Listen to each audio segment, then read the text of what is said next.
প্রথম পদক্ষেপ নেওয়ার উপর মনোযোগ দিন, তারপর পরবর্তী পদক্ষেপ নিন এবং আপনি এটি বুঝতে না পেরে আপনার স্বপ্ন বাস্তবায়নের পথে এগিয়ে যাবেন। ১. যদি তুমি একটি বাড়ি কিনতে চাও, তাহলে তুমি একটি জমি কিনে শুরু করো। ২. যদি তুমি একটি সাম্রাজ্যের মালিক হতে চাও, তাহলে তুমি তোমার ব্যবসা বৃদ্ধি করে শুরু করো। ৩.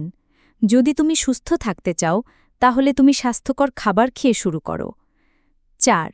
যদি তুমি জ্ঞানী হতে চাও, তাহলে তুমি বই পড়ে শুরু করো। ৫. যদি তুমি বিশ্ব ভ্রমণ করতে চাও, তাহলে তুমি অর্থ সঞ্চয় করে শুরু করো। ৬. যদি তুমি সুখী হতে চাও, তাহলে তুমি কৃতজ্ঞ হয়ে শুরু করো। ৭. যদি তুমি ধনী হতে চাও, তাহলে তোমার আর্থিক ব্যবস্থাপনা করে শুরু করো। ৮.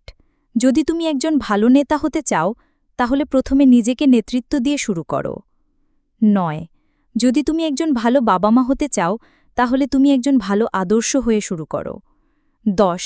যদি তুমি সফল হতে চাও, তাহলে তুমি ছোট ছোট পদক্ষেপ নিয়ে শুরু করো। ১১. যদি তুমি আত্মবিশ্বাসী হতে চাও, তাহলে নিজের উপর বিশ্বাস রেখে শুরু করো। ১২. যদি তুমি একটি নতুন দক্ষতা শিখতে চাও, তাহলে প্রতিদিন অনুশীলন করে শুরু করো। ১৩. যদি তুমি সৃজনশীল হতে চাও, তাহলে নতুন কিছু চেষ্টা করে শুরু করো। ১৪. যদি তুমি সম্মানিত হতে চাও, তাহলে সম্মান দিয়ে শুরু করো। অন্যান্য. যদি আপনি দৃঢ় সম্পর্ক গড়ে তুলতে চান, তাহলে আপনাকে বিশ্বস্ত হয়ে শুরু করতে হবে। যদি তুমি তোমার লক্ষ্য অর্জন করতে চাও, তাহলে সেগুলো স্পষ্টভাবে নির্ধারণ করে শুরু করো। যদি তুমি সংগঠিত হতে চাও, তাহলে তোমার স্থান পরিষ্কার করে শুরু করো।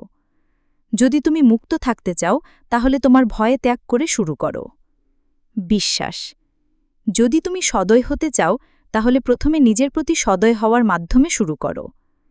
যদি তুমি প্রভাব ফেলতে চাও, তাহলে খাঁটি হওয়ার মাধ্যমে শুরু করো।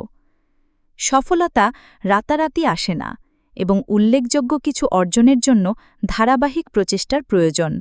বাড়ি তৈরি হোক, ব্যবসা শুরু হোক, অথবা সম্মান অর্জন হোক, যাত্রা শুরু হয় একটিমাত্র পদক্ষেপ দিয়ে।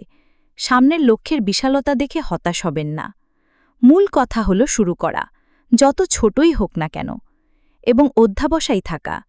বিশ্বাস রাখুন এবং আপনি অগ্রগতি দেখতে পাবেন।